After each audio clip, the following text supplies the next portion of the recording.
নমস্কাৰ দৰ্শকসকল অশোকে তাৰ খেতিৰ পৰা ঘৰলৈ আহোতে জ্বৰ আৰু শৰীৰ বিষ সম্পৰ্কে কয় তাৰ পত্নী অনিতা তাক চাই আৰু তাৰ হাত আৰু ভৰিত কিছু ফুহা লক্ষ্য কৰে তাই ভয় খাই কয় যে তাইৰ স্বামীৰ ওপৰত দেৱীয়ে প্ৰকোপ কৰিছে হে শীঘ্ৰই তাইৰ সন্তানক ঘৰৰ পৰা বাহিৰত যাব কয় মাক আৰু বাচ্চাবোৰে ঘৰৰ পৰা বাহিৰত আহি আৰু দৰজা বাহিৰৰ পৰা বন্ধ কৰি দিয়ে সেই সময়তে গ্ৰামৰ হস্পিটেলৰ ডাক্তৰ তেখেতৰ ঘৰৰ ওচৰেদি যায় আৰু অনিতাক দেখি শুভেচ্ছা জনায় অনিতা আৰু তাইৰ বাচ্চাবোৰক চিন্তিত দেখি তেখেতে অনিতাক সোধে যে কি হৈছে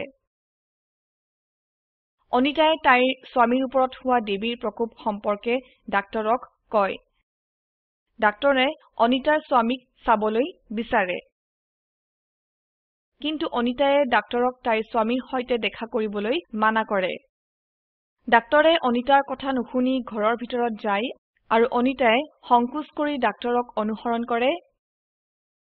ডাক্তৰে পৰীক্ষা কৰি কয় যে তাৰ চিকেন পক্স হৈছে কিন্তু অশোক আৰু অনিতায়ে নাজানে যে চিকেন পক্স কি সিহতে অনুসন্ধিত সুভাৱে ডাক্তৰক চাই ডিজিটেল ডিভাইডক সংলগ্ন কৰাৰ স্পোকেন টিউটোৰিয়েললৈ আপোনাক স্বাগতম ইয়াত চিকেন পক্স তাৰ লক্ষণ কাৰণ কি কৰা উচিত আৰু কি নকৰা উচিত তাক ব্যাখ্যা কৰিম প্ৰথমে চাও যে চিকেন পক্স কি চিকেন পক্স এটা ভাইৰাল সংক্ৰমণ যি শৰীৰত ইটচি ব্লিষ্টাৰ্ছ মানে খজুৱা পানীজুলা বিকশিত কৰে চিকেন পক্সৰ ভ্যাকচিন মানে টিকা ৰোগ প্ৰতিৰোধ কৰিবলৈ খুব ভাল কাম কৰে যোনে চিকেন পক্সৰ টিকা লৈ গৈছে তেখেত লোকৰো এইটো হ'ব পাৰে কিন্তু সাধাৰণতে এইটো নম্ৰভাৱে হয় সাধাৰণত চিকেন পক্স সামান্য ৰোগ আৰু কম ঘাতকপূৰ্ণ হয় কিন্তু কেতিয়াবা এইটো তীব্ৰ হলে ব্যক্তিজনক হস্পিটেলত যাব লগা হ'ব পাৰে আৰু মৃত্যু হ'ব পাৰে এইটোৱে গৰ্ভৱতী মহিলা নৱজাত শিশু কিশোৰ আৰু প্ৰাপ্তবয়স্ক আৰু কম প্ৰতিৰোধ ক্ষমতাযুক্ত লোকক হ'ব পাৰে এবাৰ চিকেন পক্স হৈ যোৱাত সাধাৰণতে ভাইৰাছ পুনৰাই নাহে যদি কোনো এজনক দ্বিতীয়বাৰ চিকেন পক্স হয় তেনেহলে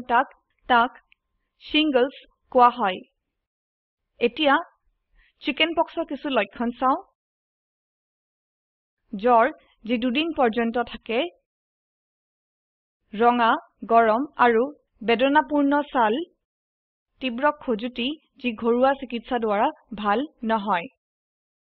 ৰঙা ফুহা যি 2 সপ্তাহ পৰ্যন্ত থাকে এতিয়া চিকেন পক্সৰ সময়কাল আৰু সংক্ৰামকতা চাও চিকেন পক্সৰ ফুহা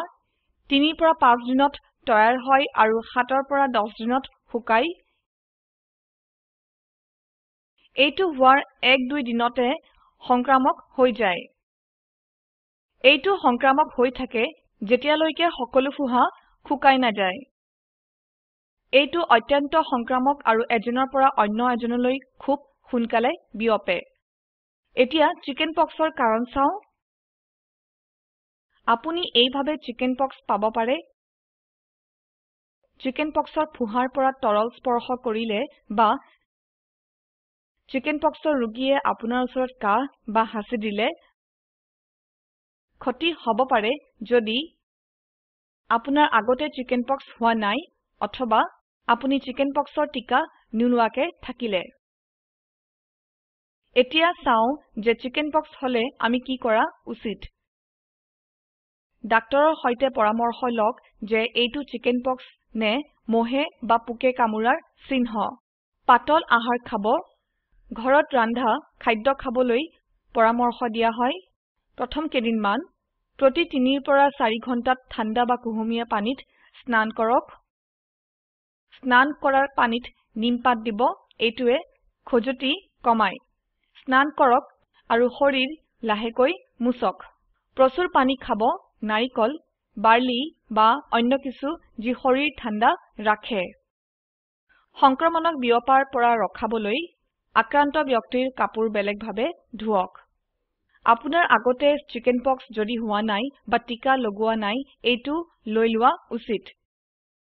এতিয়া চাও যে চিকেনপক্স হলে কি কৰা উচিত নহয় ৰঙা ফুহা নুচুব বা নখজুৱাব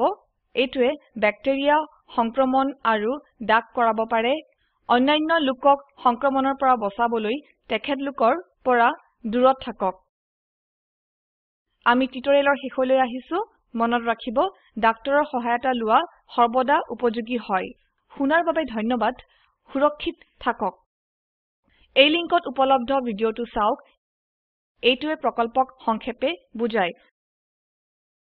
যদি আপোনাৰ ব্যান্ডউইডথ ভাল নহয় তেনেহলে ইয়াক ডাউনলোড কৰিও চাব পাৰে স্পোকেন টিউটৰিয়েল প্ৰকল্প দলে স্পোকেন টিউটৰিয়েল ব্যৱহাৰ কৰি কৰ্মশালাৰ আয়োজন কৰে যি অনলাইন পৰীক্ষা পাস কৰে সিহঁতক প্ৰশংসাপত্ৰও দিয়া হয় আৰু বিস্তাৰিত জনাৰ বাবে contact@spoken-tutorial.org যোগাযোগ কৰক স্পোকেন টিউটৰিয়েল প্ৰকল্প টক টু এ টিচাৰ প্ৰকল্পৰ অংশবিশেষ ই ভাৰত চৰকাৰৰ MHRDৰ ICTৰ মাধ্যমেৰে ৰাষ্ট্ৰীয় শিক্ষা মিছনৰ দ্বাৰা সমৰ্থিত হয় এই মিছন সম্পৰ্কত অধিক তথ্য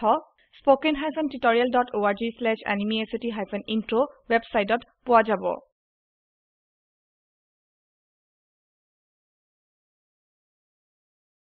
IIT বম্বেৰ পৰা মই মৌচুমী মেধি এতিয়া আপোনাৰ পৰা বিদায় লৈছো যোগদানৰ বাবে ধন্যবাদ